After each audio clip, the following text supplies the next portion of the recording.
Muy bien, hermanos, vamos a tener la lectura de la palabra del Señor en el libro del Éxodo y vamos a leer en el capítulo 2.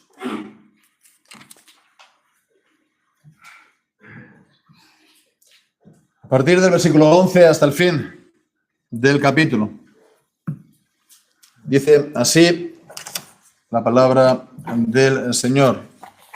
Y en aquellos días aconteció que, crecido ya Moisés, salió a sus hermanos y vio sus cargas. Y observó a un egipcio que golpeaba a un hebreo, a uno de sus hermanos. Entonces miró a todas partes y viendo que no había nadie, mató al egipcio y lo escondió en la arena.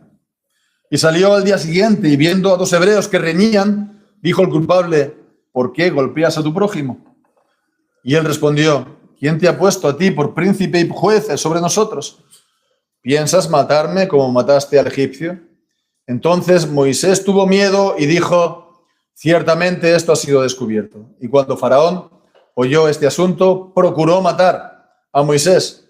Pero Moisés huyó de delante de Faraón y habitó en la tierra de Madián y se sentó junto a un pozo. Y el sacerdote de Madián tenía 7 hijas, las cuales vinieron a sacar agua para llenar las pilas y dar de beber a las ovejas de su padre. Mas los pastores vinieron y las echaron. Entonces Moisés se levantó y las defendió y abrevó sus ovejas. Y cuando ellas volvieron a Reuel, su padre, él les dijo: ¿por qué habéis venido hoy tan pronto? Y ellas respondieron: un varón egipcio nos libró de mano de los pastores y también nos sacó el agua y abrevó las ovejas. Y dijo a sus hijas: ¿y dónde está? ¿Por qué habéis dejado marchar a ese hombre? Llamadlo para que coma pan. Y Moisés accedió a morar con aquel varón y le dio a su hija Séfora a Moisés. Y ella le dio a luz un hijo y le puso por nombre Gersón, porque dijo: extranjero soy en tierra ajena. Y aconteció que después de muchos días murió el rey de Egipto. Y los hijos de Israel gemían a causa de la servidumbre y clamaron. Y subió a Dios el clamor de ellos a causa de su servidumbre. Y oyó Dios el gemido de ellos y se acordó de su pacto con Abraham, con Isaac y con Jacob. Y miró Dios a los hijos de Israel y conoció su condición. Amén. El Señor bendiga su santa palabra. Pues sí, la semana pasada estábamos viendo las circunstancias del nacimiento de Moisés. Hoy pues nos vamos a centrar en su vida adulta y su juventud y su vida adulta, cuando él se manifestó, cuando él se dio a conocer por primera vez al pueblo, a su pueblo, ¿no? Ya las circunstancias de su nacimiento, todo lo que vimos acerca del arca y del río, pues más aún, ¿no?, que fuera recogido por la hija del faraón, esto ya hacía presagiar que él era alguien especial, que él podría ser un grande, como de hecho, realmente así llegaría a ser, ¿no?, en la casa de Faraón. Pero vemos que llegado el tiempo, cuando él se da a conocer a los suyos, entonces como que todo se tuerce y que extrañamente todo esto acaba en un fracaso, ¿no? Y él acabará pues en tierra de olvido, Moisés, ¿no? Y bueno, pues si buscásemos entonces aquí un titular, ¿no?, un poco así literario, pues no sé, podríamos hablar aquí del caso del Moisés joven, ¿no? O se podría decir también el enigma de un fracaso. Porque esto sería verdaderamente un enigma, sobre todo para él. Si nos ponemos en la piel por un momento de Moisés, ¿no?, ¿qué es lo que él tenía que estar pues pensando, lo que se le pasaría por la cabeza? Bueno, cuando vio con el curso que tomaron los acontecimientos y después cuando estaba allí, ¿no?, en la tierra de Madián, ¿no?, por largos años, ¿no? A lo mejor él diga: no entiendo nada, no entiendo nada, ¿qué pasa aquí?, ¿no? ¿cómo es posible que haya podido acabar yo así de esta manera, el hijo de la hija del faraón? Y él acabó, pues, miramos, ni en un sentido ni en otro, ni en un lugar ni en otro, ¿no? Ni con su pueblo, ni con la corte, en la corte del faraón. Él acabó como un humilde pastor de ovejas, ¿no? Y esto es significativo, ¿no? Cuando leemos aquí en el capítulo 3, versículo 1, que él llevó las ovejas detrás del desierto, ¿no? Fijémonos que antes en Génesis capítulo 46 y versículo 34 se dice esto de los egipcios entre los cuales Moisés se crió. Dice que para los egipcios es abominación todo pastor de ovejas. Tal vez esto se le pasó así también a Moisés por su mente. De todas maneras, es como él fue criado. Esto sin duda que también se le tuvo que pasar por la cabeza, ¿no? Mira, estoy aquí paseando las ovejas de mi suegro y fijémonos, ¿no? Qué tarea, ¿no? ¿Qué pensaría el faraón? ¿Qué pensaría la gente con la que me crié allí en Egipto? Bueno, pues tal vez, no sé, nos podamos encontrar en enigmas parecidos en nuestra vida. Tal vez no lo hayamos encontrado, o tal vez sea esto algo para la iglesia, para el pueblo como tal. Este tipo de misterios, gran misterios, de enigmas con nuestra suerte en la vida. Y este pasaje nos es útil, hermanos. La palabra de Dios es útil y eficaz, ¿no? Es viva y eficaz y nos es de utilidad en toda circunstancia, en esto también, porque nos enseña a cómo encajarlo, a cómo encajar estos aparentes fracasos y cómo es entonces poniéndolo en el marco más general de los propósitos de Dios. Es ahí donde todo cobra sentido. Y lo podemos ver aquí entonces en este pasaje, un poco largo, sí, pero es bueno verlo en su conjunto y vemos sobre todo así, resumidamente, tres ideas principales. Primeramente, el fracaso de Moisés, en segundo lugar, su huida y por último, pues sí, los propósitos de Dios al final, los últimos versículos del 23 al 25. Bien, pues entonces el fracaso, ¿no? Y bueno, pues se nos dice aquí que, versículo 11, en aquellos días, crecido ya Moisés, no se nos dice mucho más.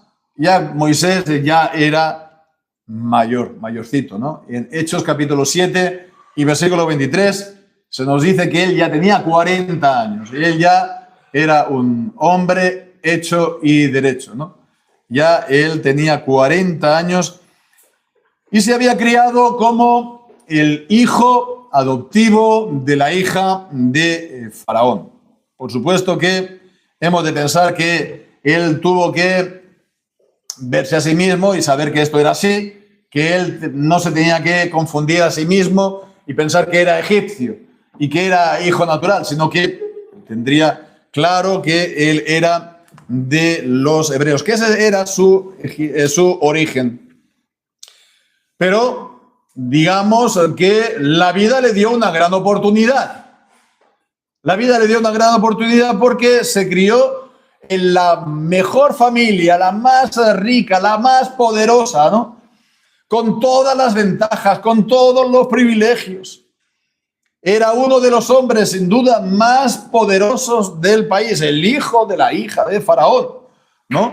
En Hechos, capítulo 7, el discurso de Esteban, su defensa poco antes de morir, vemos allí que él está también comentando bastante este pasaje, y en el versículo 22 se nos dice que él... capítulo 7 y versículo 22. A ver.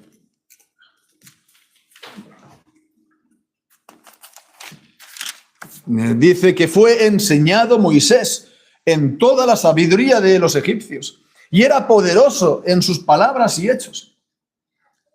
Entonces sí, lo confirma, él era un personaje muy importante en el país, en egipcio. No nos podremos a lo mejor hacer la idea de esto, ¿no? ¿Qué representaría esto para nosotros en la actualidad, ¿no? Pues no sé, un miembro de la familia real, tal vez, ¿no? De los personajes más importantes. Él había tenido la mejor educación. Él tenía pues el conocimiento de todas las ciencias, la filosofía de su tiempo, las ciencias también, ¿no? Matemáticas, la astronomía, bueno, mezclado con la astrología, pero tenían un gran desarrollo. No hemos de pensar que eran, pues eso, cualquier cosa, ¿no? Hacían las pirámides que todavía hoy la gente se pregunta cómo es posible que lo hicieran, ¿no? Pero bueno, vemos que él, asimismo, él se guardó puro, ¿no? Él se guardó puro porque, bueno, algo parecido también a la experiencia de Daniel en la corte de Nabucodonosor, que propuso mantenerse puro. Se nos dice en Hebreos también, capítulo 11 y versículo 25, acerca de él, Hebreos 11, 25, que escogió antes ser maltratado con el pueblo de Dios que gozar temporalmente del placer del pecado. Lo cual da a entender que él no se dio, digamos, no se entregó al pecado. Él podía haber utilizado, servido todo este poder, pues para vivir, como dice aquí, en los deleites temporales del pecado, tener todas las mujeres que hubiera querido, etcétera, etcétera, etcétera, ¿no? El utilizar entonces su posición de poder para entregarse al pecado. Y sin embargo, al final, él se decantó por su pueblo. Él se decantó por el pueblo que además era el pueblo de Dios, el pueblo que había concertado la alianza, el pacto con Abraham, ¿no? Y guardaban todavía pues esta alianza. Bueno, fijémonos, ¿no? Que aquí, volviendo aquí a Éxodo capítulo 2, dice que salió a sus hermanos y vio sus cargas. Entonces, él vio sus cargas, ¿no? Él se tuvo que decir, yo soy también de este pueblo, aquí están mis padres, tal vez ellos ya habían muerto, seguramente ya habrían muerto, ¿no? Aquí mis padres ya han muerto y aquí están mis hermanos, aquí tengo yo mi familia, aquí tengo yo mis orígenes, ¿no? Vio sus cargas. Él se identificó con ellos. Él se identificó con ellos y identificarse es, bueno, no solamente decir, mira, qué pena, sino también hay que hacer algo. ¿Qué se puede hacer para aliviarlo, ¿no? Y entonces dice que le vino a su corazón, ¿no? En Hechos capítulo 7, versículo 23, le vino al corazón visitar a sus hermanos. Esta palabra, visitar, ¿no? Visitar es como cuando Dios visita a su pueblo, hacerles bien, ¿no? Usar de su posición para favorecerlos, para aliviarles esas cargas, ¿no? Y entonces es de esa manera como él salió al pueblo.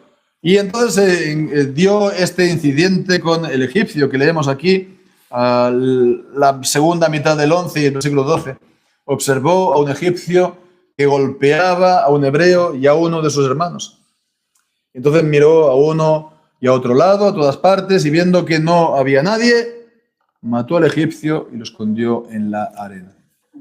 Y esto es otra de las cosas que nos llama la atención, ¿no? Como veíamos también lo del arca, etcétera, etcétera. ¿Qué significa esto? Da la impresión aquí como que él se hubiera excedido un poco, ¿verdad? O mucho. Que él actuó impiamente.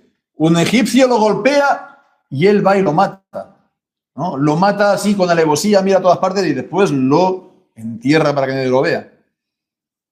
Entonces, fue así, actuó mal. ¿Qué hay que pensar de esto? Bueno, hay que decir que, bueno, si miramos el original, esto nos puede tal vez verlo de otra manera. ¿Por qué?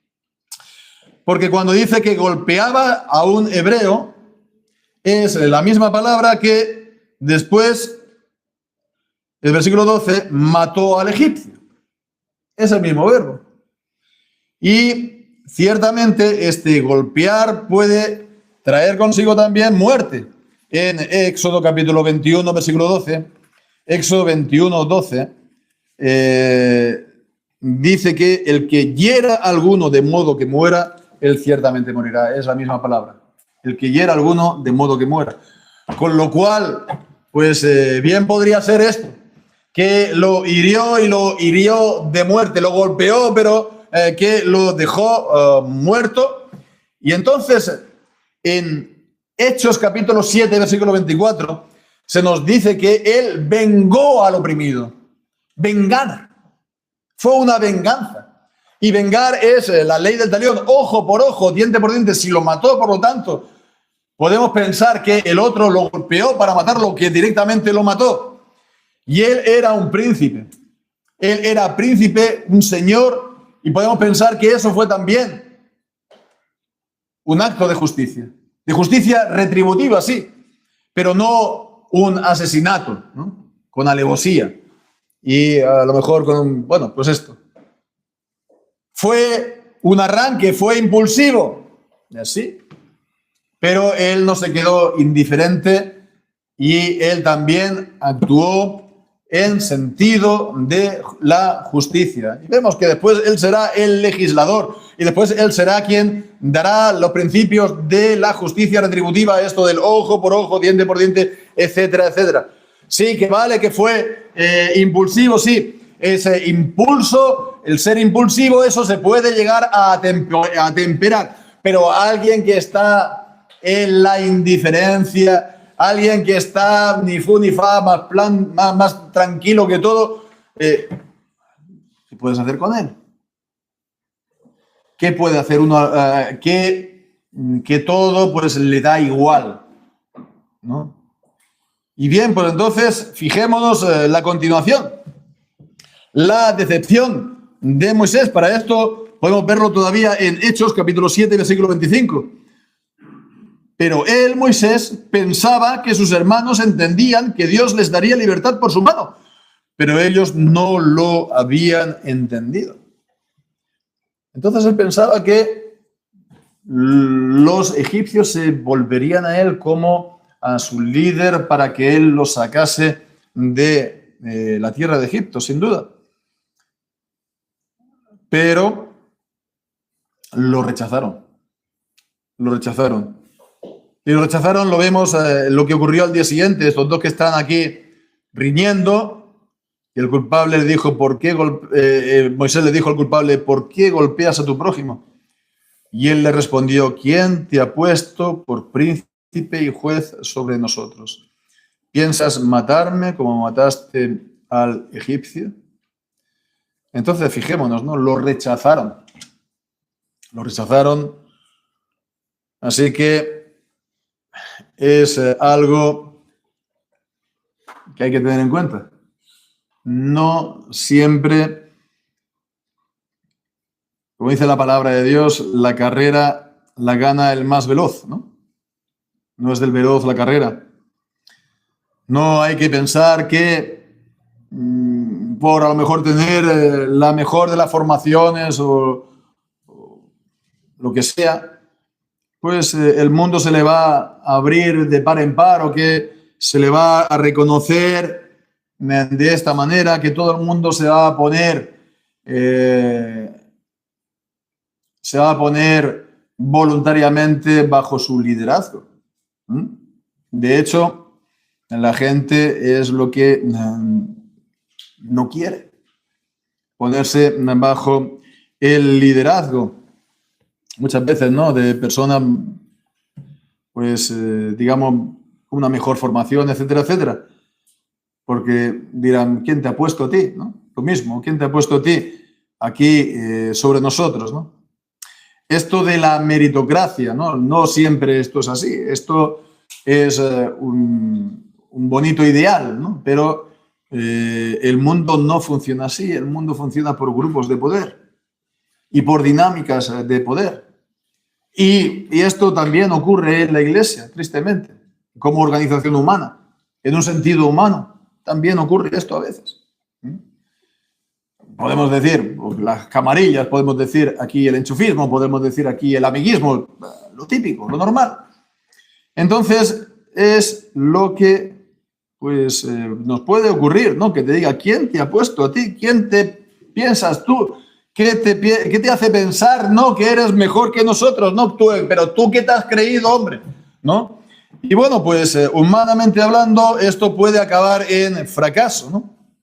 Fracaso porque él sí podría haber liberado al pueblo. Si el pueblo se hubiera puesto como un solo hombre detrás de él podría haberlo sacado, pero vemos, no lo hizo. Lo tenía todo para que lo hiciera, pero no fue.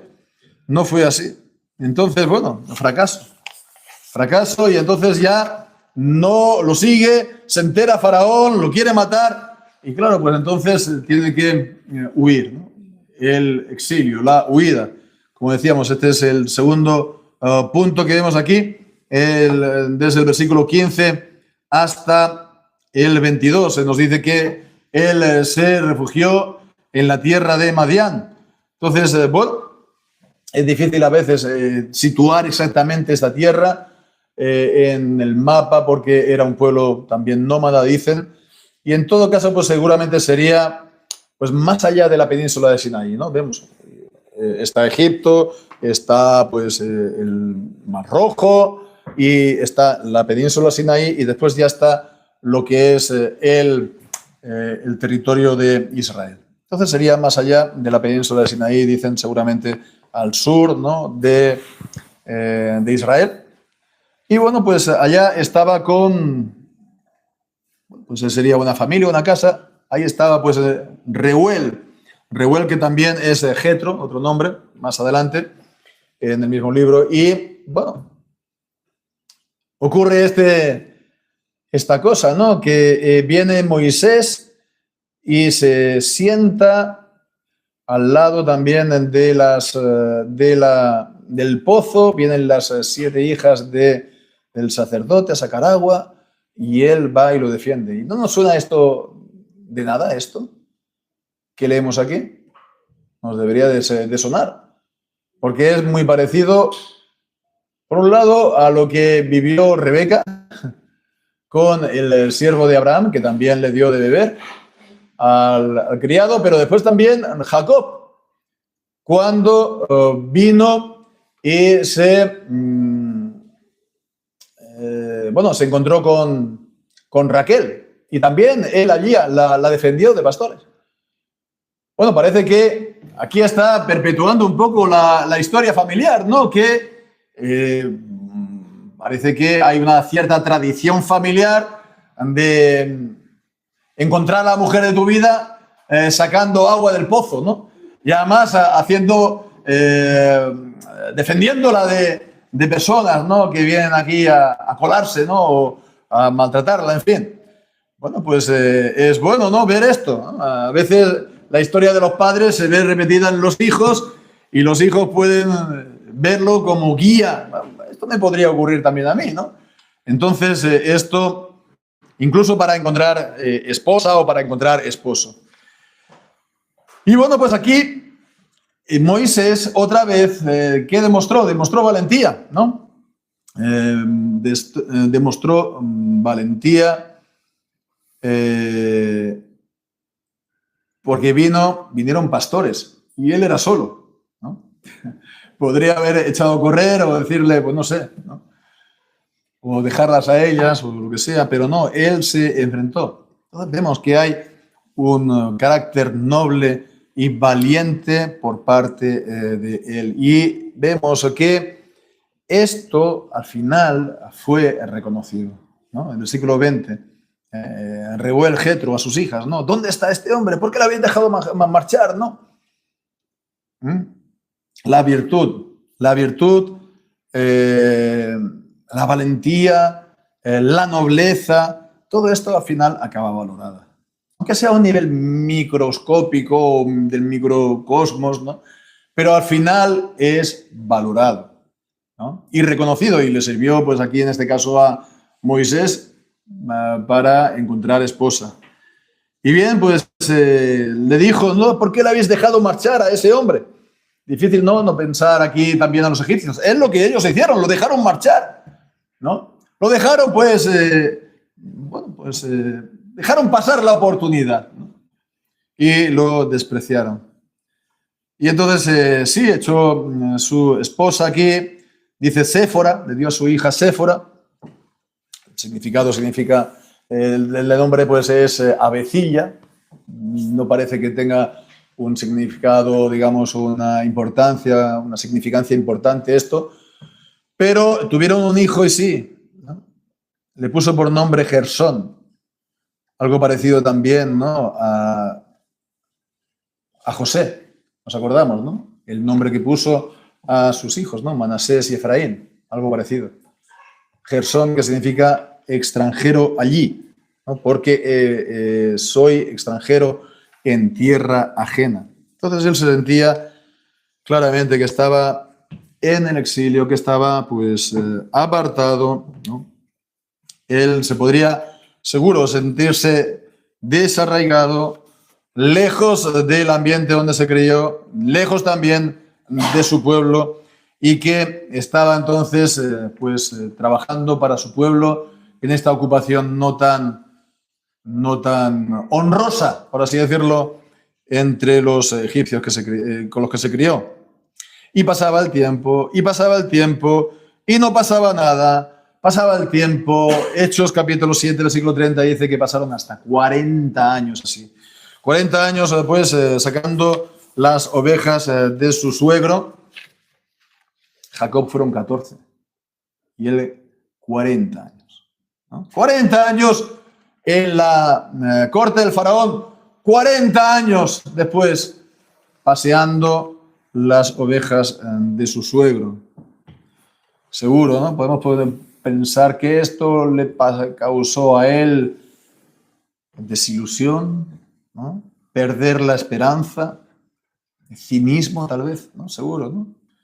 Decir nada tiene sentido. Bueno, mira, yo hago lo que tengo que hacer y ya está. Me ocupo de las ovejas y me olvido de todo. Ya está. Comamos y bebamos y ya está.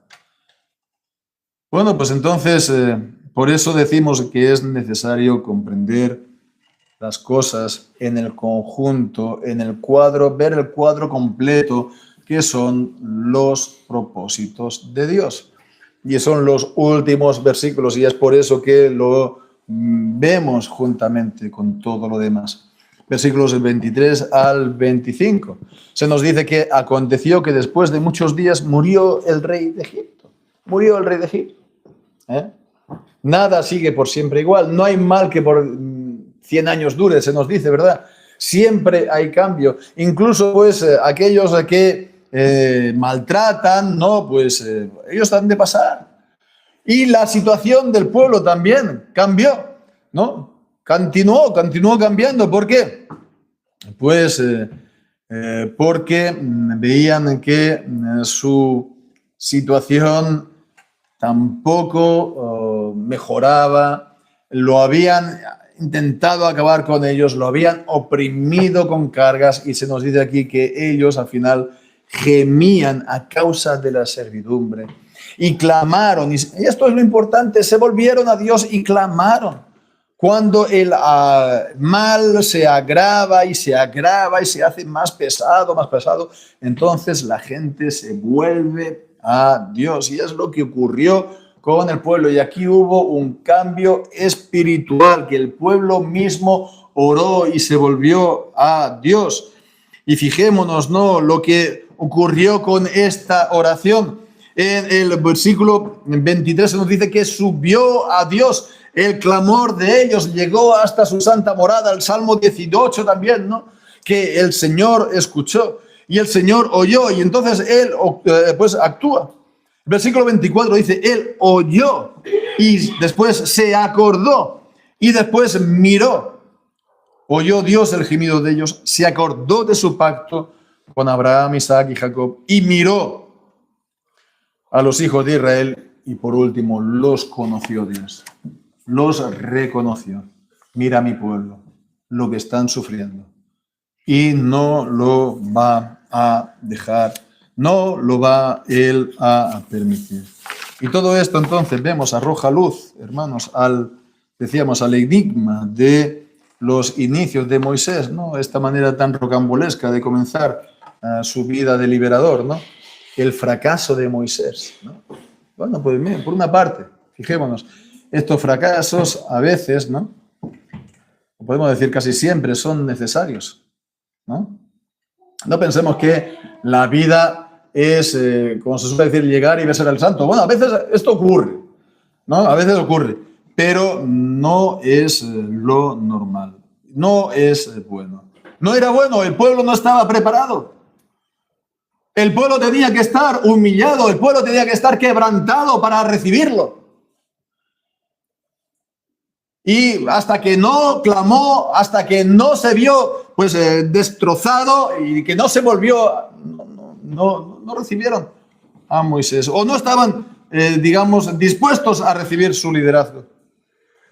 Entonces, bueno, es necesario entonces esto, desesperar de uno mismo. Esto es lo mismo también en cuanto a la salvación, desesperar de uno mismo para clamar a Dios, para recibir de Él la ayuda. Hasta que no clamamos, hasta que no nos volvemos, nada que hacer. No estamos dispuestos a que Él nos libere.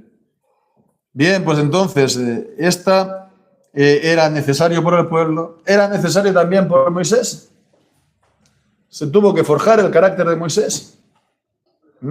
Sí, bueno, decimos, él se identificó, seguramente él no meditó bien las cosas, él no hizo las cosas con toda la sabiduría y fue necesario estar, pues, estos 40 años en el anonimato, en el olvido, para forjar su carácter, para pulirlo, para prepararlo para la tarea que tenía que hacer. Porque el Señor sabe bien las cosas.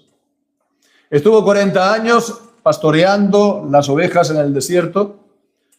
Y bueno, pues es lo que el Señor sabía que iba a hacer después, Moisés. 40 años pastoreando al pueblo en el desierto.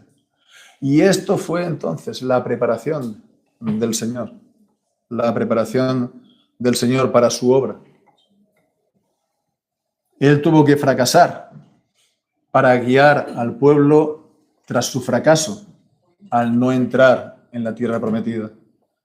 Fue necesario ser formado así por el Señor.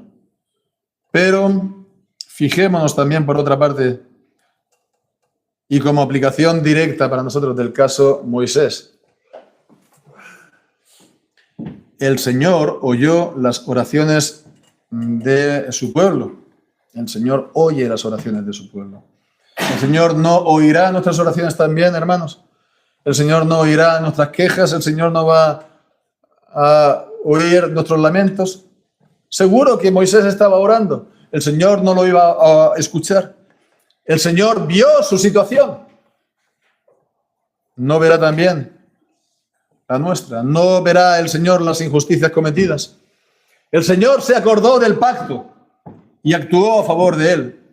El Señor no se va a acordar del pacto y de sus promesas para actuar a favor de nosotros. Él se olvidará, el Señor, de nosotros. Se olvidó de Moisés. El Señor no se olvida. El Señor ve, el Señor oye, el Señor se acuerda. Y pueden pasar los años y puede que parezca que nada ocurre, pero este es lo importante. El Señor no se olvida. El Señor lo ve, el Señor lo oye y el Señor lo tiene todo previsto. Y esto es, hermanos, lo que este pasaje nos enseña, nos recuerda. Que si haciendo la voluntad del Señor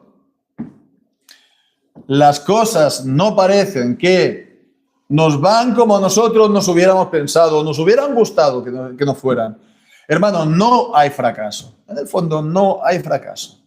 En los estudios, en el trabajo, incluso hasta en el matrimonio, qué sé yo, en el ministerio.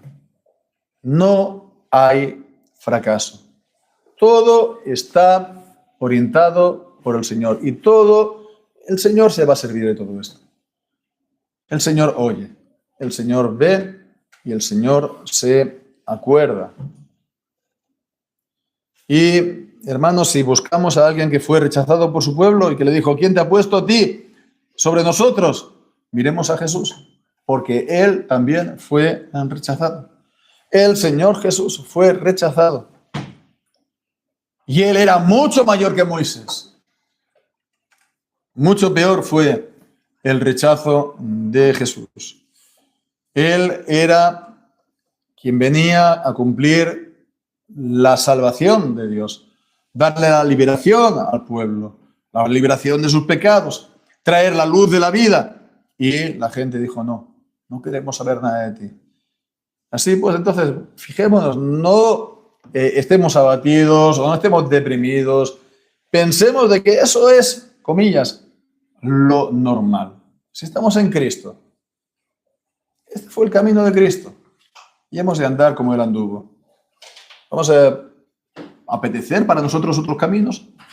¿No es mejor seguir los caminos del Señor Jesucristo y caminar en sus pisadas? Hermanos, entonces pensemos en estas cosas y que estos pensamientos quiten estos otros pensamientos que a veces nos vienen, ¿verdad? Como, voy a decir avecilla, pero bueno, como urracas que nos vienen a veces, ¿no? Que no acabemos entonces presa del cinismo, de la incredulidad o de desesperación incluso. ¿Es posible recuperar la ilusión con el Señor? Sí que lo es. Es posible, por supuesto. Y nunca es demasiado tarde. Y el caso Moisés adulto también nos lo muestra. Y es lo que ya veremos en el capítulo 3. Entonces el Señor pues nos ayude a verlo y bendiga también todas estas palabras en nuestros corazones. Amén.